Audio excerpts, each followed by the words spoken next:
Assalamualaikum warahmatullahi wabarakatuh. Sahabat Maliki, dalam kajian Ramadan penuh dengan keberkahan di bulan suci ini. Nah, di 1447 Hijriah bertepatan dengan 2026 Masehi. Saat ini saya sedang berada di podcast Ramadan dan juga saya kedatangan narasumber yang sangat luar biasa. Beliau adalah salah satu guru besar di UIN Malang dan juga dosen dari Fakultas Syariah. Kita sapa terlebih dahulu Profesor Dr. Nasrullah MTHI. Assalamualaikum Ustaz. Waalaikumsalam warahmatullahi wabarakatuh. Bagaimana kabar hari ini Ustaz? Alhamdulillah sehat. Iya, masih dalam keadaan puasa, memasuki minggu kedua. Ini. Alhamdulillah, masih Berpuasa. Baik Ustaz, untuk kali ini sebelum saya memulai, boleh menyapa terlebih dahulu sahabat Maliki di rumah, monggo. Baik, alhamdulillahirrahmanirrahim. Kami ingin menyapa para pemirsa di manapun berada. Alhamdulillah pada kesempatan Ramadan ini kita bisa ditakdirkan Allah masih sempat untuk mencari ilmu, talabul ilmi ya. Jadi tentunya ini kan podcast keilmuan. Tentu yang melihat ini adalah ingin mendapatkan ilmu baru. Masya Allah. Maka mencari ilmu adalah sesuatu yang istimewa sekali. Dan bahkan para ulama itu sepakat mencari ilmu itu lebih utama daripada ibadah. Karena ibadah tanpa ilmu ditolak. Sehingga berpuasa dan mencari ilmu adalah menggabungkan antara ibadah yang mempunyai keistimewaan yang mempunyai fungsi berbeda-beda. Oleh karena jangan sampai kita berpuasa menahan lapar, tapi kita tidak dibarengi dengan ilmu yang sesuai dan berkaitan, sehingga itu akan menghilangkan maksimal dan totalitas dalam beribadah berpuasa ini. Sedikit saya ingin sampaikan bahwasanya berpuasa itu sesungguhnya kita tidak berpuasa perut saja. Karena kalau puasa perut sangat sederhana dan mudah sekali.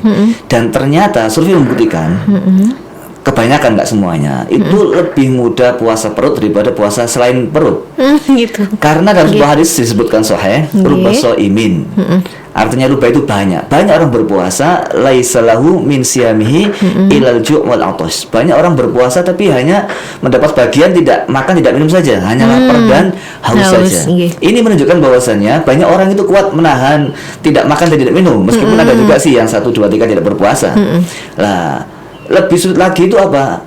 Berpuasa dalam segala aspek kehidupan. Karena kalau kita berpikir dengan jernih dan dengan hati yang baik serta pikiran yang mendalam, ternyata seluruh anggota tubuh itu berpuasa. Semua anggota tubuh ini kalau tidak dipuasain itu akan menjadi madharat. Kalau perut nggak puasa itu kan bisa obesitas, bisa penyakit nempel dan seterusnya. Dan survei kesehatan sudah menunjukkan, banyak artikel riset menunjukkan bahwasannya berpuasa itu membuat tubuh sehat dari mulai perut, karena menampung makan di perut. Sumber orang sakit dan situ di perut. Orang nggak makan juga sakit, lemes. Kebanyakan makan juga sakit. Sehingga kalau kita puasa di perut akan sehat. Sama juga dengan mata. Mata itu juga ada puasanya, tapi bukan puasa karena mata ini tidak makan nasi, sehingga puasanya mata itu adalah dengan tidak melihat yang tidak diridhoi sama Allah. Nah, maka maksiatnya mata itu kan melihat yang diharamkan. Sehingga puasa itu artinya secara harfiah adalah menahan. Jadi ketika mata kepingin lihat yang sesuai dengan nafsu kita tahan. Maka kalau mata ini tidak dipuasain, akan liar. Dan liarnya mata ini, hawa nafsu akan menguasai, akan berdampak pada seluruh tubuh yang akan tidak baik, bisa rusak.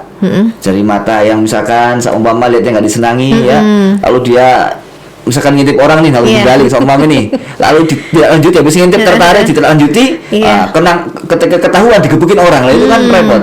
Jadi semua anggota bisa berkaitan. Sama juga telinga, kadang-kadang kita mendengarnya tidak valid.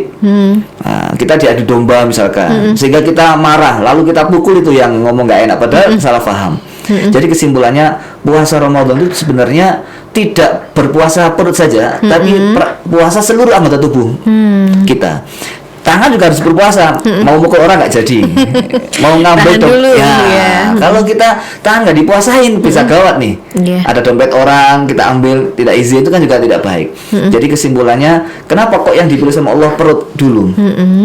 Kalau tangan kan kenapa nggak puasa tangan? Karena puasa tangan itu tidak mengenal batas waktu. Dia 24 jam. Sama dengan puasa mata, puasa mulut, puasa kaki, 24 jam. Tapi kalau puasa apa ada batasnya. Ada diatur sama Allah. Karena itulah puasa ini sama Allah diberikan penentuan. Menariknya puasa kita itu kan 30 hari. Lalu disunahkan 6 hari. Dalam sebuah hadis dan Al-Quran, satu kebaikan itu 10 kali lipat ganda minimal. Man jaa bil hasanati falahu asyru amsalihha. Menariknya kalau kita puasa 30 hari sama dengan dikali 10 300. Lalu kalau kita puasa sunnah 6 hari 60, maka setahun itu 360. Nah, jadi kalau kita puasa Ramadan sama sunnah itu insya Allah kita seakan-akan sudah menguasai diri kita selama setahun penuh. Masya Allah. Lah logikanya begini, kalau perut saja yang mana menentukan kekuatan fisik orang, juga menentukan lemesnya orang, itu aja bisa dipuasain. Masa yang nggak bisa dipuasain? Nah, karena makan sangat butuh sekali. Orang kan nggak butuh nyopet, ya. Orang nggak butuh ngintip, misalkan. Orang juga nggak butuh ngomong kasar. Tapi kalau perut kan butuh dikasih makan supaya bisa hidup. Nah, kalau kita itu puasa perut saja bisa, masa kita nggak bisa puasa yang lainnya? Oleh karena itu sesungguhnya puasa itu sebagai sinyal. Kalau kita lemes, itu sesungguhnya sinyal bahwasanya kita sedang berpuasa. Kalau perut berpuasa, maka tangan juga harus berpuasa. Nah, jadi sesungguhnya saya melihat puasa itu hanya sinyal dari Allah agar kita memuasai seluruh tubuh kita yang lainnya. Karena sesungguhnya ada yang mengatakan sebuah istilah, Tuhan juga berpuasa. Karena Tuhan itu kalau nggak berpuasa, Allah juga berpuasa. Berpuasa dari apa? Allah itu kalau lihat kita maksiat dibiarin. Allah menahan dulu, nggak. Allah tunggu sampai dia bertobat, sampai dia meninggal dunia. Iya, jadi Allah juga menahan untuk tidak menyiksa kita karena rahmannya Allah. Maka kita juga bisa berpuasa kalau hati kita ada kasih sayang di situ. Kasih sayang kepada diri kita. Kan kalau kita makan terus kan bisa sakit tuh. Nah, karena kita sayang sama diri kita puasa. Itu untuk ukuran fisik ya. Untuk takwa otomatis kita menjaga iman kita dengan berpuasa. Kita menjaga tangan kita. Dan yang paling penting lagi salah satunya efek daripada puasa itu adalah agar kita punya empati sama orang lain. Karena seluruh ibadah apa saja itu intinya ternyata efeknya itu nanti harus berimbas kepada orang lain. Bahkan sholat saja yang mahdoh, yang nggak boleh ngomong, nggak boleh tolak-toleh, yang dimulai dengan Allah Akbar, Tauhid Esa, pada akhirnya endingnya adalah Assalamualaikum. Kum itu kamu, salam untuk dirimu. Dan itu harus noleh, bukan harus ya. Kalau salam itu wajib ulama fikih yang pertama. Tapi sunnah noleh. Artinya kita itu harus peduli noleh kanan kiri. Itu artinya imbas. Meskipun kamu sama Allah itu lurus, tegak, konsentrasi, fokus, tetap jangan sampai lupa untuk salam kepada samping kanan kirimu. Assalamualaikum. Nah, puasa juga sama. Setelah puasa kita berzakat. Nah, oleh karena semua ibadah sebenarnya bermuara kepada keagungan akhlak. Jadi kalau orang itu ciri-ciri puasanya diterima sama Allah itu apa? Akhlaknya baik, hatinya baik. Kalau berpuasa kok hatinya nggak baik, itu ya masih perlu ditingkatkan lagi puasanya. Saya kira gitu Mbak Imi. Ya Ustaz, kalau kita flashback dengan yang sudah disampaikan tentang puasa itu, nah sesuai dengan tema kita yang saat ini kita bahas adalah fikih puasa di era modernnya saat ini. Sebenarnya di era modern saat ini dengan era zamannya Rasulullah, apakah ada fikih yang berbeda Ustaz? Fikih yang berbeda pasti ada. Dalam hal fikih contohnya misalkan pada masa Nabi belum ada suntik. Ya, yang ada bekam ya. Dalam bekam ini yang saya pernah baca, kalau tidak lupa ini, itu ada ikhtilaf ulama di situ. Tapi dalam hal suntik ini pada masa Nabi tidak ada. Kan kalau bekam itu kan diambil darah dan seterusnya. Itu ada yang mengatakan boleh, itu setahu saya itu ikhtilaf. Maka untuk urusan suntik ini ulama mengatakan boleh selama yang disuntik bukan zat mengenyangkan dan tidak di pembuluh darah. Kalau jadi ada suntik itu masuknya kemana? Kalau masuk ke pembuluh darah, satunya kemana gitu ya? Itu kalau ke pembuluh darah saya nggak boleh. Kalau tidak ke pembuluh darah itu boleh. Jadi saya nggak tahu kedokteran kayak gimana. Jelas suntik itu kalau untuk kesehatan, misalkan dia sakit kepala harus suntik, itu boleh. Nah, tapi saya nggak tahu yang membuat hukum harus pembuluh darah tidaknya itu kenapa kok begitu, saya tidak tahu. Tapi insya Allah menurut saya dari berbagai macam kajian itu selama itu tidak mengenyangkan tujuannya, itu tidak ada masalah. Karena ulama sepakat bahwasannya memberikan sobat mata itu boleh. Kalau kemudian odol itu kan juga boleh. Ya ulama sepakat gitu. Artinya selama itu tidak. Jadi kenapa ulama mengatakan pembuluh darah seterusnya itu hubungannya dengan manfaat. Manfaat itu tempat masuknya sesuatu ke lubang. Jadi kalau kita masukin air ke telinga ya nggak boleh karena dia lubang asli. Tapi kalau kulit kan bukan lubang asli. Menurut saya kalau dibedakan pembuluh darahnya itu ya mungkin perlu dikaji lagi apa hubungannya dan seterusnya. Toh itu kan obat gitu. Obat kan mesti masuk ke pembuluh darah ya. Saya juga tidak tahu tahu kepada gimana prosesnya itu. Tapi pada masa Nabi tentu tidak ada suntik begitu. Dan pada masa Nabi tentu tidak sekompleks sekarang. Dan akan datang juga akan kompleks. Contohnya misalkan kalau pada masa Nabi dilarang untuk menyakiti, bahkan kalau orang menyakiti kita nggak usah balas, kita mengatakan ana shaim, saya berpuasa. Pada masa sekarang kita tidak perlu mengucapkan itu, dan tidak perlu kita mencari musuh lewat fisik ya, atau membalas dengan mulut, tapi kita lewat medsos. Dengan komentar ya. Itu kan menyakiti orang, itu disakiti dengan komentar, maka kita pasti dengan komentar juga. Misalkan komentar saya puasa misalkan, ya kalau dibully ya diam saja. Tapi jarang sekali Ustaz jawaban seperti itu. Betul, karena dianggap itu sombong ya dan seterusnya. Tapi kultur Arab menggunakan seperti itu. Boleh jadi mereka itu harus verbal. Nah, sehingga saya berpuasa itu adalah cara Nabi. Mungkin cara kita diam atau kasih sinyal, kode dan seterusnya. Jadi kalau pada masa Nabi itu kemaksiatan juga tidak sekompleks sekarang. Mungkin sekarang kita bisa berbuat baik atau buruk lewat genggam HP kita itu. Satu genggaman. Satu genggaman. Satu genggaman bisa ke surga dan bisa ke neraka kan begitu. Sekali tombol like atau dislike itu kan menentukan. Kita ada orang live nih, misalkan, ya live. Lalu kita nggak suka, padahal bahasanya bagus nih. Lalu kita dislike, itu kan nggak baik misalnya. Ya, dan seterusnya. Maka kompleksitas media ini sangat menentukan sekali. Dan hukum fikih dalam hal ini juga sangat banyak dibahas dan sudah dikaji dalam berbagai macam forum-forum masail, fatwa MUI, dan itu sangat luas sekali, tergantung dari berbagai macam sudut mana yang ingin kita gali. Dan saya kira sekarang sudah bagus, sudah canggih, kita tidak perlu jauh-jauh ke toko buku, sudah tinggal link fatwa MUI atau masail NU atau Tarjih Muhammadiyah, itu semua sudah ada tersedia. Pesantren-pesantren juga punya banyak media fatwa, dan kita tinggal klik saja bagaimana para ulama memberikan fatwa terkait hukum-hukum fikih dalam hal puasa itu. Baik, kita kembali lagi ke fikih puasa nih Ustaz ya. Menurut Ustaz sendiri, kan sekarang ini banyak sekali orang bekerja di bulan puasa. Kalau dulu zamannya Gus Dur banyak yang diliburin nih. Nah, menurut Ustaz sendiri bagaimana hukumnya? Ya, ini hukum yang paling hati-hati begini. Dalam kitab Al-Fiqhul Islam Wadillatu, Syekh Zuhaili menyebutkan ini yang paling aman menurut saya, yaitu orang ketika bekerja berat, dia tetap harus sahur. Lalu kalau habis sahur dia niat puasa. Lalu ketika dia bekerja kok tidak kuat, maka dia harus tidak kuat, boleh membatalkan puasanya. Bahkan mengatakan wajib jika dia sudah sampai gemetar gitu. Karena kan menjaga diri itu juga tujuan dari syariat. Jadi kalau dia sudah gemetar, maka dia wajib membatalkan puasa kalau gemetar. Kalau belum gemetar masih lapar, ya semua orang lapar kan gitu ya. Dia harus meneruskan puasanya. Lah akhirnya apa? Dia harus membatalkan puasanya kalau gemetar. Kalau nggak gemetar ya terus puasa. Atau kalau sangat kelaparan dia membatalkan puasa, maka wajib mengqadha lagi. Mengqadha di hari yang lain. Mungkin tukang itu kan liburnya minggu, dia bisa mengqadha setiap minggu. Atlet juga kadang atlet juga masa nggak ada liburnya.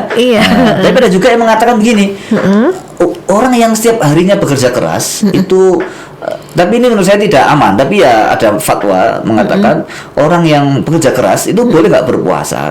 Nanti dibayar fidyah, satu hari ngasih satu makan orang. Tapi menurut saya ini kurang kuat, karena orang bekerja kan ada istirahatnya, ada liburnya. Maka dia harus mengqadha di liburnya. Mungkin kalau Ramadan dia puasa sebulan 4 hari, liburnya 4 hari ya. Nanti setelah Ramadan dia bisa setiap minggu itu puasa aja, kan nggak sampai setahun.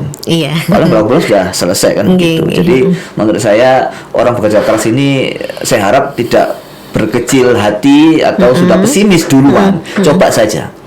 Dan saya sudah survei, kalau tukang bangunan itu sudah banyak yang ada beberapa saya tahu berpuasa. Dan menariknya gini Mbak Imi, menariknya orang itu kalau berpuasa, itu riset dokter ya, kedokteran jurnal itu menunjukkan bahwasanya ketika kita sahur, kenapa sahur itu berkah? Karena sahur itu men-setting pola sel dalam tubuh. Jadi ketika kita niat puasa, itu sel sudah menyesuaikan diri, sehingga dia tidak lapar ketika zuhur atau jam 3 gitu. Tapi kalau dia nggak berpuasa, saya sendiri merasakan pagi sarapan, ketika siang nggak sarapan, keringat dingin kan gitu. Ya, maka dari itu sahur itu menyesuaikan sel-sel kita agak adaptasi. Jadi kalau kita itu puasa, insya Allah sel itu menyesuaikan diri. Dan kerja keras itu kerja apa kan gitu ya. Kalau panas masa hari itu. Biasanya kalau kita itu ada niat yang baik, Allah akan kuatkan gitu. Mestinya begitu. Jadi jangan sampai menyerah gitu. Iya, semangat dulu nih, Iya, dicoba gitu, dulu. Coba dulu, jangan sampai sudah puasa dari awal gitu. Sudah saya nggak kuat, coba dulu. Kalau nggak kuat, mau kayak lagi. Berbuka. Besoknya lagi nggak kuat, buka lagi terus. Saya yakin tubuh itu bisa bertahan. Karena justru orang itu, setahu saya pernah mendengar orang itu bisa nggak makan sampai 40 hari. Bertahan ya Ustaz? Iya, yang penting dia minum tapi ya. Saya punya teman, dia tuh diet, minum air saja, itu 40 hari. Masya Allah. Jadi dia tuh bisa nggak makan selama 40 hari. Tapi kalau minum, setahu saya, ya ilmu pengen itu 3 hari atau 7 hari. Nggak boleh nggak minum. 7 atau 3 hari itu tubuh maksimal harus minum. Tapi kalau makan sampai 40 hari, teman saya itu diet, ada gitu. Ada diet air namanya. Oh gitu. Itu ya turun, habis diet makan lagi banyak. Kembali lagi. Ya, jadi tubuh itu bisa menyesuaikan. Baik Ustaz, kita kembali lagi di era modern. Sekarang kan berhubungan sama sekali dengan smartphone atau mungkin alat elektronik yang lainnya ya. Dalam hukum fikih sendiri, itu bagaimana sih Ustaz cara penggunaannya?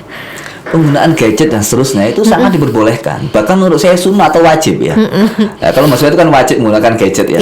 Info kuliah jam berapa kan gitu ya. Tapi tetap harus bijak. Jadi kita harus bijak, jangan sampai berlebihan. Berlebihan itu sesungguhnya yang paling tahu diri kita sendiri. Ada sinyal hati. Saya yakin seperti itu. Jadi kalau orang sudah biasa baik, itu sinyal hati mengatakan sudah cukup gitu. Tapi kalau orang itu nggak punya sinyal hati, sudah mati. Kenapa? Sudah kasih sinyal nggak pernah diikuti gitu. Sehingga dia itu nggak tahu batas.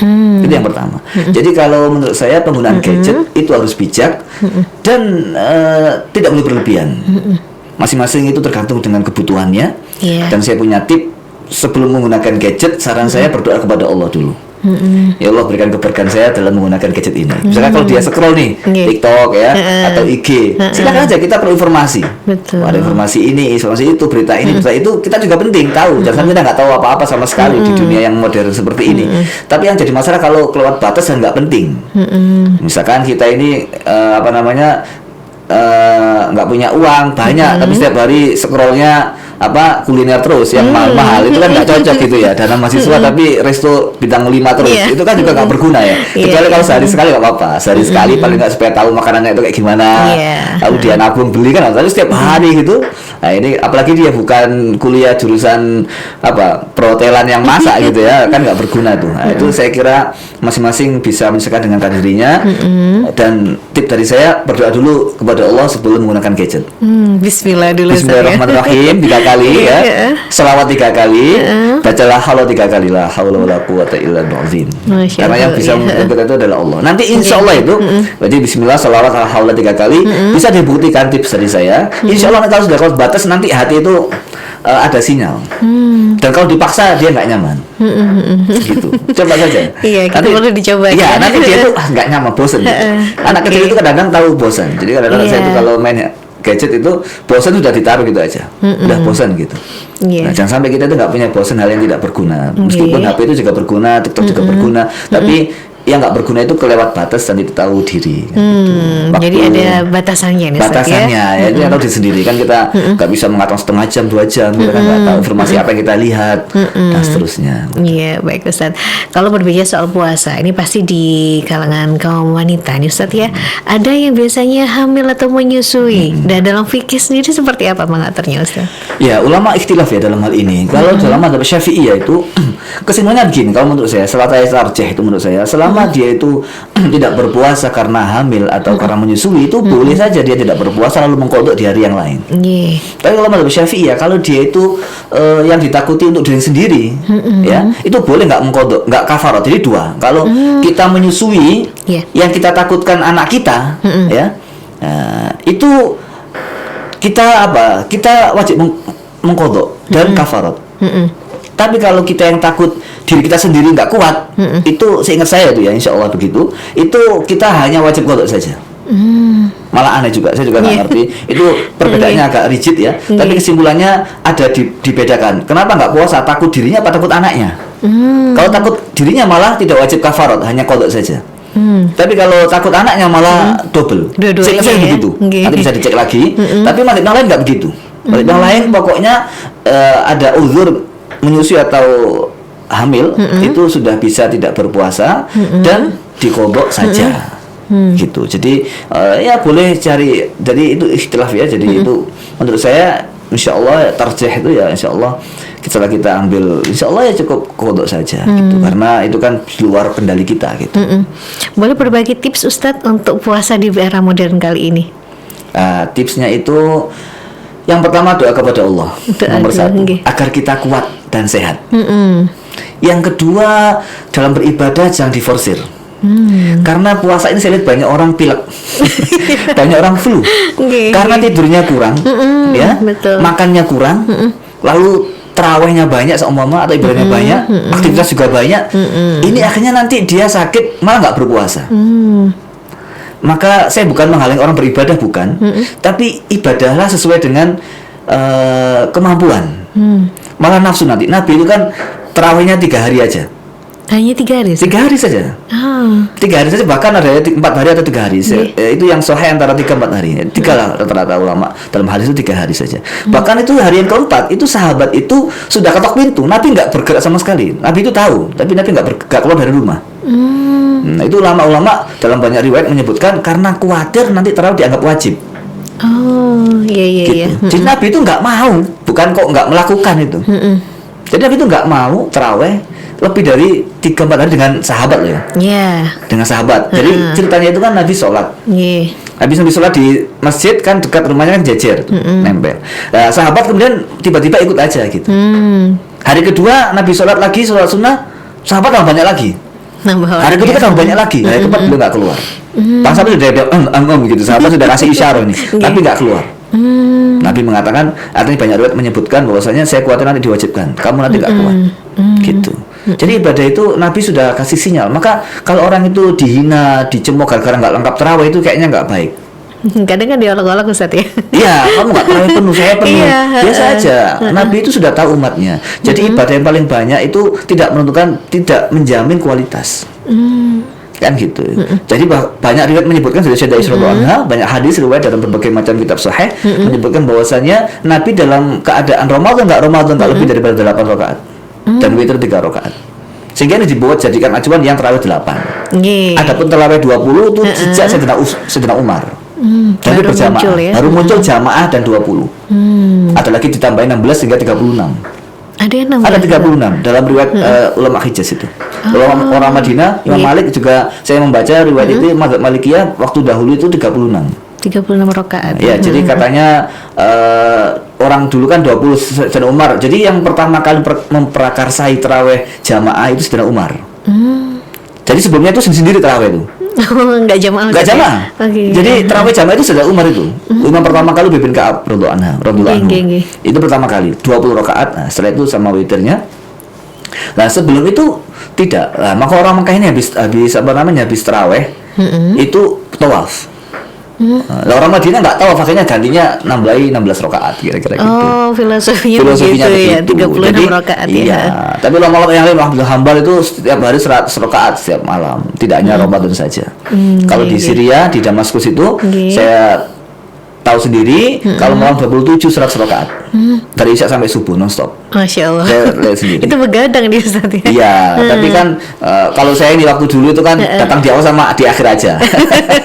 Kalau orang lain mungkin sampai awal sampai akhir mungkin ya. Saya dulu agak malas kan. Sehingga awal sampai, jadi saya datang awal, di beberapa rakaat saya pulang, mau subuh saya datang lagi tarawih lagi. Saya menyaksikan sendiri. Itu penuh. Gitu. Di salah satu masjid ya, enggak semuanya. Itu sahurnya gimana Ustaz? Mereka bawa bekal. 100 rakaat itu enggak banyak. Jadi kenapa kok bisa sampai subuh? Karena ada ceramahnya, ada nasyidnya, ada munajatnya. Kan kalau 20 rakaat kan setengah jam Indonesia. Maka kalau 100 kan setengah jam dikali 5 aja. 2,5 jam 100 rakaat. Kalau mau biasa gitu, ya kan? Karena di sana itu ada doanya, ada munajat, nasyid, ceramah, diselingi terus gitu sampai subuh akhirnya. Jadi nggak kerasa nih. Iya, orang-orang sana nggak kerasa imannya tinggi. Mereka bawa bekal, saya tahu sendiri. Jam 3 itu mereka sudah bawa bekal dimakan. Jadi mungkin pas ramah makan, dikasih jeda sampai subuh nonstop. Itu ramai sekali. Pernah tahu nggak Ustaz kalau taraweh di zamannya Rasulullah ya, kalau perempuan itu sholatnya di masjid juga kalau taraweh? Kalau sekarang kan cowok-cewek udah jadi satu nih. Kalau dulu katanya disembunyiin kan cewek ya Ustaz. Ya. Memang pada masa Nabi tidak disebutkan, saya belum membaca hadis yang secara tekstual verbal soreh menyebutkan perempuan tarawih itu belum ada. Belum ya. Belum saya baca ya, atau saya nggak tahu, itu belum pernah saya baca. Tapi dalam kitab tafsir disebutkan bahwasanya pada masa sahabat dulu itu kalau sholat itu perempuan di belakang, bukan di samping. Iya. Ya, maka ada riwayat itu, ya. ada cerita itu, ada laki-laki itu, kenapa ada riwayat? Kenapa perempuan itu shaf yang paling bagus di belakang sendiri? Ada hadis sahih itu. Laki-laki yang paling bagus di depan sendiri. Ada ceritanya itu, karena waktu itu ada sahabat laki-laki yang senang sama perempuan. Jadi kalau rukuk diintip lewat ininya, lewat belakangnya ini. Nah, gitu. Wah, ini diintip lewat ketika dia rukuk. Sehingga supaya nggak diintip, dia paling belakang lebih bagus gitu. Itu zaman dahulu. Maka kontekstualitasnya kan nggak bisa begitu. Nanti kalau itu tekstual kan berarti soft perempuan dari belakang dulu baru ke depan kan nggak bisa begitu. Nah, ini karena ada burutnya, ada sahabat yang ngintip perempuan ketika dia ruku. Nah, supaya maka sekarang kalau ada satu kan di Indonesia itu kan di samping kanan kiri ya. Maka itu ya kontekstualnya di depan gitu. Kalau belakang dulu yang diisi kayak gimana nanti lewatnya kan gitu ya. Jadi kalau pada masa Nabi tetap perempuan itu ya otomatis disunahkan tarawih. Tarawih itu kan pada masa Nabi belum ada kata tarawih. Itu kan kalimat baru saja. Masa Nabi apa namanya, Ustaz? Sholat sunnah aja.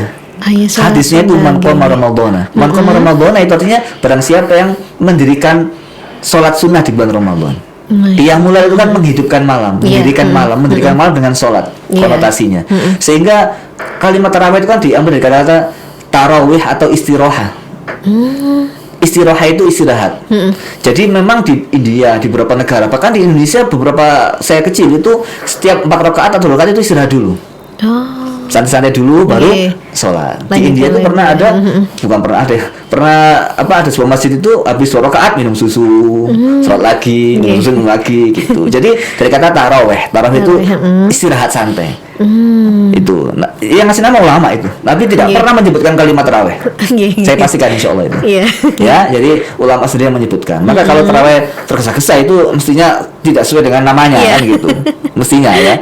Gitu. Tapi kalau kelamaan nggak ada orang sholat itu juga nggak ada makmum yang sholat ya. Jadi saya kira itu tergantung dengan wisdom kearifan lokal masing-masing gitu. Jadi kesimpulannya semua orang disunahkan untuk menghidupkan malam dengan ibadah, ya, apalagi dengan sholat. Nabi juga ada banyak riwayat 10 terakhir malah Nabi itu ibadah banyak ibadahnya di waktu malamnya. Masya Allah, iya Ustaz. 10 hari ya. Ya, kalau kita membahas fikih tidak ada habisnya di sini ya.